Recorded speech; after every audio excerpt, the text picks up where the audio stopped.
안녕하세요, 역TV입니다. 이번 영상에서는 인생에 한 번 가는 그 여행, 아니 여러 번 가는 분도 있기는 하지만 하여튼 인생에서 가장 중요한 여행 중 하나라고 할 수 있는 신혼여행에 대해서 알아보겠습니다.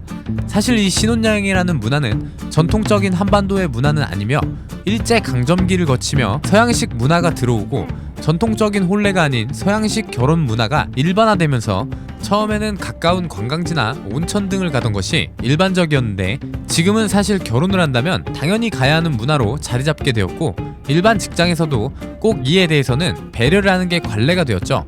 또 사실 아무래도 큰 의미가 부여되는 여행이기 때문에 많은 돈을 쓰더라도 일반적으로 가보기 힘든 곳이나 좋은 호텔, 여러가지 편의시설이나 관광지 등에 아낌없는 지출을 하는 경우가 많은데요. 영어로는 허니문이라고 하며 이는 북구 유럽에서 결혼한 부부가 한 달 동안 꿀로 만든 술을 마시는 관습에서 비롯되었다는 썰이 있는데요. 이를 그대로 번역해 미럴이라는 말을 쓰기도 하죠. 또 이 여행에서 아이가 생기면 허니문 베이비라는 말을 쓰기도 하죠. 시대적으로 보자면 대표적으로 60에서 70년대에는 충남의 온양온천이 있죠. 당시 최고의 스타 커플이었던 최불암, 김민자 커플도 이 온양온천으로 신혼여행을 떠났다고 하는데요. 이 당시에는 평일 휴일 가리지 않고 근처 여관도 죄다 만원이었을 정도로 인기가 높았다고 합니다. 이 시대에는 아예 미럴열차, 서울 온양온천 간의 허니문 트레인이라는 신혼여행 열차까지 운행했다고 하죠. 대한민국이 점점 발전하면서 어느 정도 여유가 생기자 80년대 정도부터는 제주도가 인기를 끌기 시작했으며 이 당시에는 신혼부부에게 당연한 코스처럼 여겨지기도 했는데요. 이때만 해도 사실 아예 해외로 신혼여행을 가는 것은 아직은 많은 신혼부부에게 보편화되지 않았던 시점이라 제주도만 해도 상당히 부러움을 사는 코스였죠. 물론 제주도는 현 시점에서도 많은 신혼부부가 찾는 관광지라고 합니다.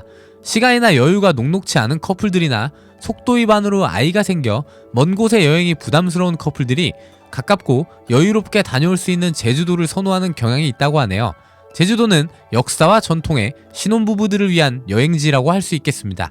90년대를 기점으로는 생활 수준이 크게 성장하고 항공산업 역시 크게 성장하여 해외 신혼여행이 본격화되는데요. 이때는 굉장히 유명한 휴양지나 관광 명소 등이 큰 인기를 끌게 됩니다. 2000년대 이후로는 푸켓, 하와이, 발리, 세부 등등의 휴양지가 큰 인기를 끌었고 신혼여행 전문 업체인 허니문 리조트에서 제공받은 2019년 신혼 커플이 가장 많이 선택한 신혼여행지로는 1위 하와이, 2위 몰디브, 3위 발리, 4위 유럽, 5위 칸쿤, 6위 푸켓, 7위 코사무이, 8위 모리셔스 순인데요. 확실히 이제는 해외로 나가는 추세가 거의 대부분인 것 같습니다.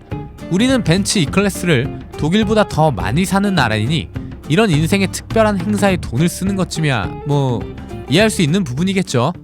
이를 10년 전인 2009년과 비교해보면 10년 전에는 동남아시아가 많다는 것을 알 수 있습니다.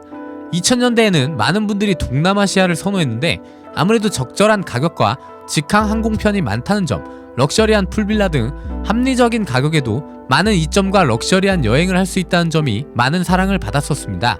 또 대표적으로 한국인의 사랑을 받는 하와이는 사실 90년대부터 시작해서 한국인에게 가장 보편적인 신혼여행 코스라고 할 수 있는데요. 최근에는 이런 일반적인 휴양지가 아닌 그냥 자유로운 유럽 여행을 즐기는 신혼부부가 많아진 것도 2010년대 들어서 생긴 큰 변화라고 할 수 있겠습니다. 비행시간이 10시간이 넘게 걸려도 기꺼이 먼 곳으로 떠나는 커플이 최근에는 많은데요. 이는 이미 한국인들의 소득 수준과 생활 수준을 봤을 때 개개인이 가까운 동남아시아를 여행한 경험이 있는 분들이 많아졌고 신혼여행 기간이 10일 이상이 보장되는 직장도 많아졌으며 신혼여행 자체에 대한 예산이 과거보다 증가함으로써 멀고 비싸더라도 좀처럼 가기 힘든 유명한 휴양지나 국가로 가는 경향이 높아졌습니다.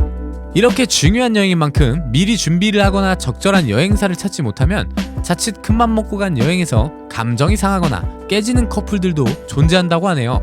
대놓고 싸우진 않아도 흡사 여백 있는 진행을 하던 수요 예술 무대에 노잼 이현우 씨와 김광민 씨처럼 어색한 사이가 될 수도 있으니 조심하셔야 할 듯 합니다. 안녕하세요, 이현우입니다. 죄송합니다 여러분, 개인기 욕심에 그만. 사실 우리 대한민국의 결혼과 출산은 갈수록 줄어들고 있는데요. 특히 출산은 최근 들어서는 아이를 낳는 것만으로도 애국을 하는 것이라는 말까지 나오는 실정이죠. 청년들이 높아지는 집값과 여러 부담 때문에 결혼과 출산을 기피하는 탓에 오히려 힘들게 결혼을 하는 커플들은 신혼여행에서 특별한 추억과 낭만을 즐기려고 해외로 나가는 경향도 존재하는 것 같습니다. 때문에 어차피 작심하고 떠나는 거 철저한 준비를 하고 신혼여행 박람회를 참고하거나 여러 업체들을 꼼꼼히 살펴보는 것도 좋을 듯합니다.